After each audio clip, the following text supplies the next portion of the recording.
Stage 2 lock loads complete. And Falcon 9 is on internal power.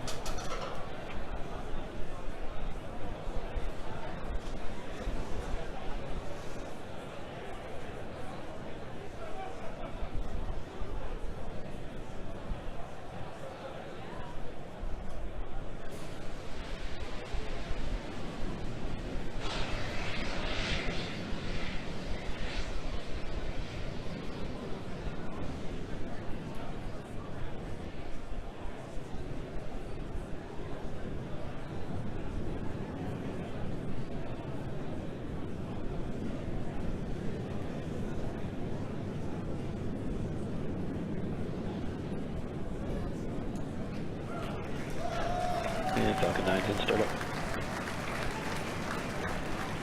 Gas closeout's complete. Stage 2, press for flight. Go for launch.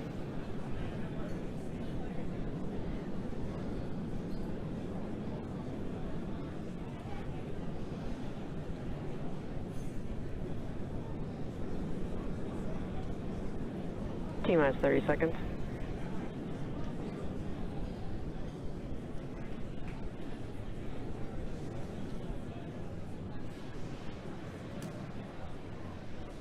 Stage 1's at startup pressures. T-minus 15 seconds. Falcon 9 is configured for flight.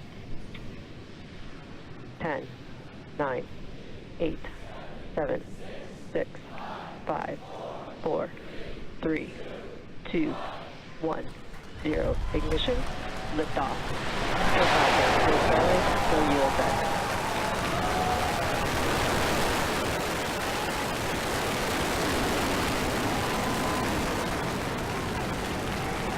Vehicle is pitching downrange. Stage 1 propulsion nominal. Pad operation securing, step section 59 on LVNet.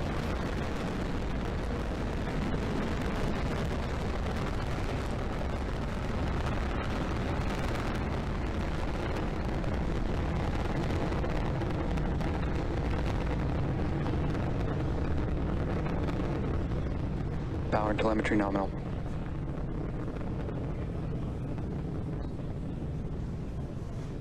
You are watching the Falcon 9 as it ascends through the Falcon 9 atmosphere is carrying the supersonic. SpaceX Starlink payload of satellites. Coming up in just a few seconds here, the vehicle is going to be passing through max Q. That is the point of maximum aerodynamic pressure on the vehicle. Let's listen for that call out. Vehicle is experiencing maximum aerodynamic pressure.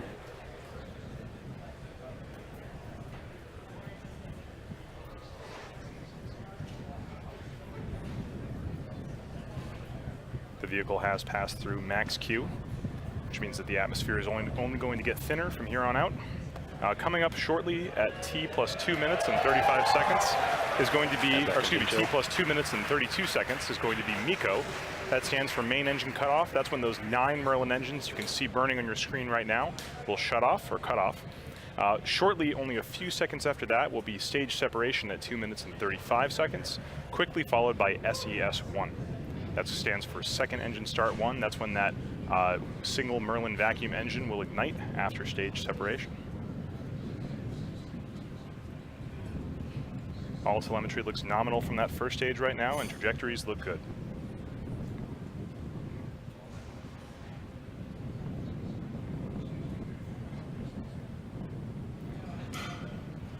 You can see the exhaust gases of those 9 Merlin engines expanding as it gets further and further up into the atmosphere. Stand by for MECO in about 5 seconds.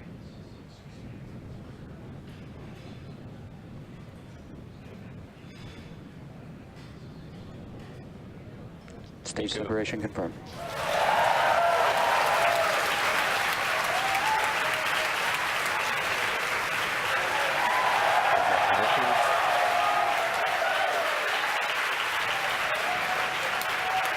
You can see it on your screen, and you can hear it through the cheers of the crowd here at SpaceX headquarters, that we just had a good MECO, we had a good stage separation, and we had a good second engine start.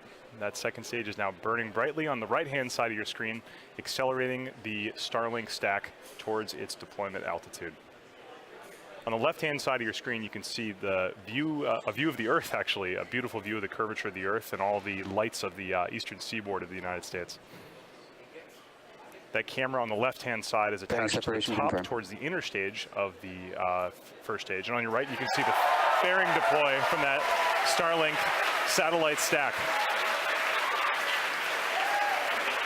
The crowd here at headquarters cheering. I'm sure everyone up in Redmond is happy too.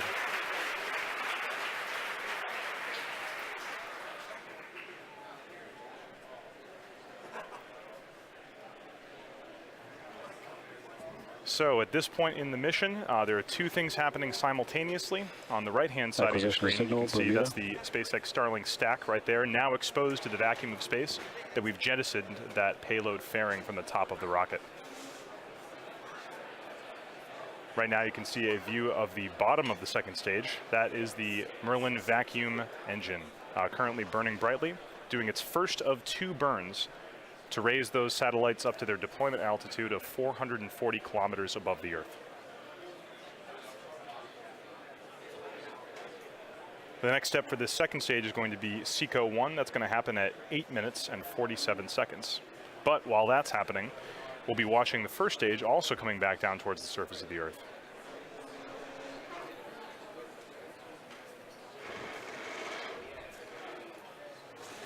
This will be the third time that we have attempted to recover this first stage, this particular first stage.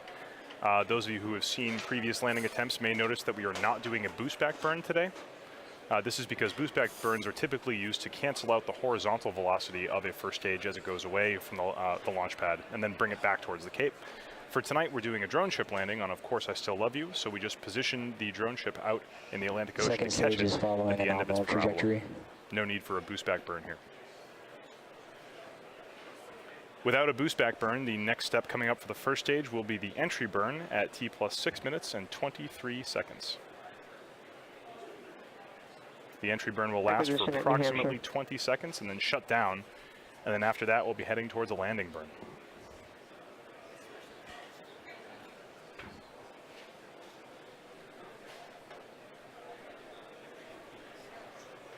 All telemetry looks good from that second stage as it continues to pick up speed towards that intended deployment altitude.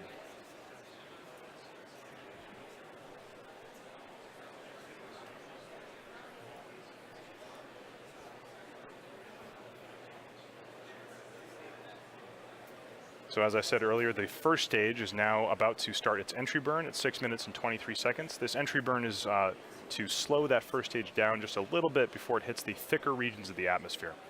You can see the camera on the first stage on the left-hand side of your screen right now. It's dark, but in a few minutes, those Merlin engines at the bottom of that first stage will light up, and there they go. Entry burn has started.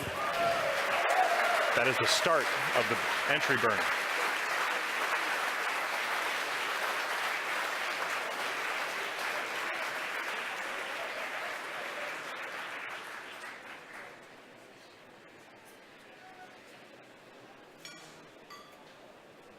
And stage 1, entry burn shutdown. And that's it. That is the end of the entry burn. The next step for that first stage is going to be the landing burn.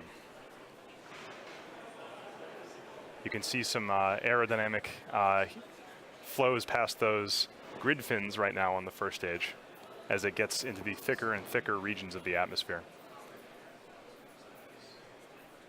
Those grid fins help to stabilize the first stage as it heads back down towards the deck of Course I Still Love You.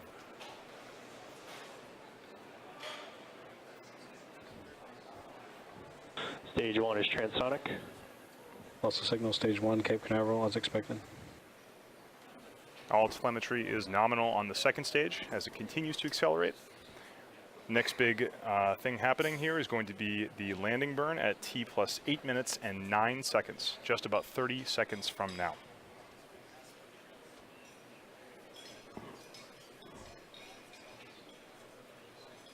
For those of you just joining us, we did have a successful liftoff at 10:30 p.m. Eastern Time from Cape Canaveral.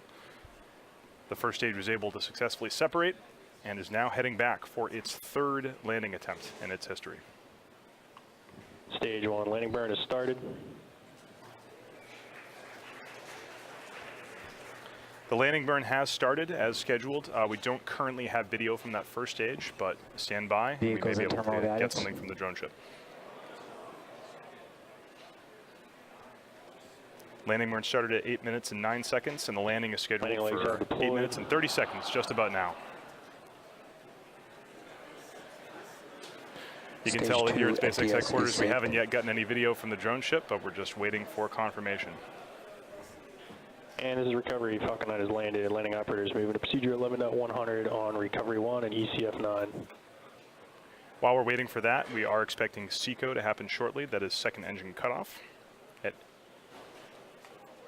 Back shut down. It sounds like we may have confirmation that the first stage has landed. That is a shot from Of Course I Still Love You of the first stage of the Falcon 9 rocket for its third landing. Parking elbow insertion.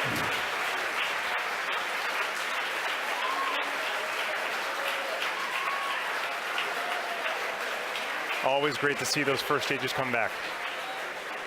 While that was happening, we did have our second engine cut off 1.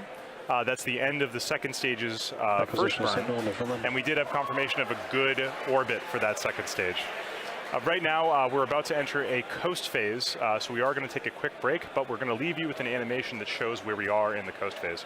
We will be back at about T plus 45 minutes into the mission for a second stage relight, followed by another short coast phase, and then payload deploy. Hopefully we'll be able to bring that deployment to you live on the webcast, so we will see you back here in about 35 minutes. Don't touch that dial.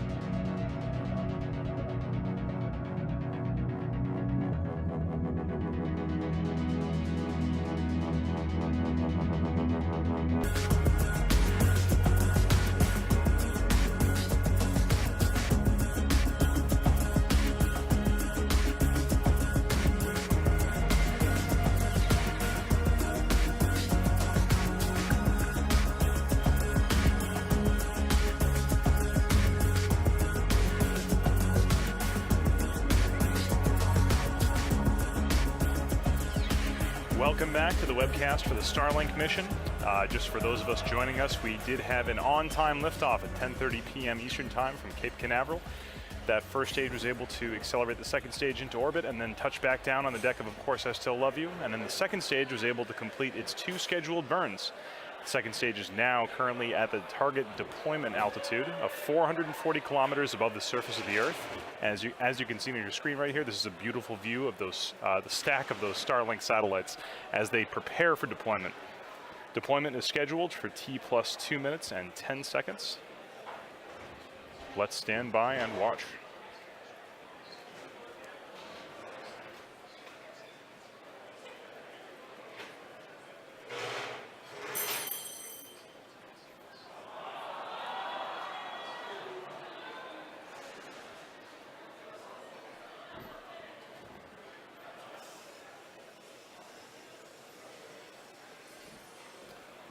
This brief loss of signal was expected. We should be able to get that video back very shortly. Stand by.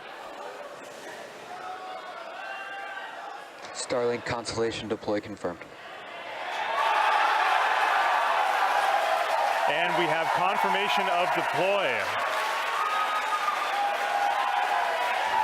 You can hear the team in the background. This is an incredible moment for SpaceX. You can see those flat-packed Starlink satellites slowly gliding away from the top of the second stage. This is the highest number of satellites that SpaceX has ever deployed in a single time.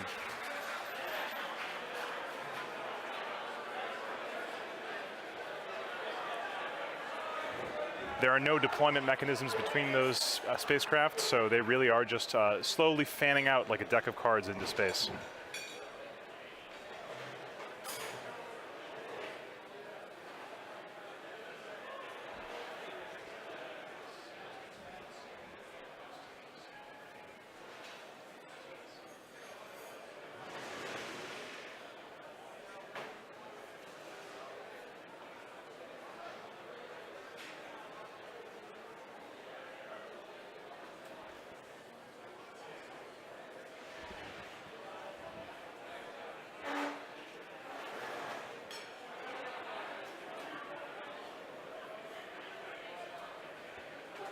You can see those spacecraft starting to separate as they naturally glide away from each other.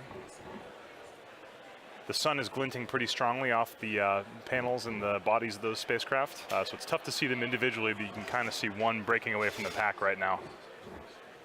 Those spacecraft will slowly disperse over time.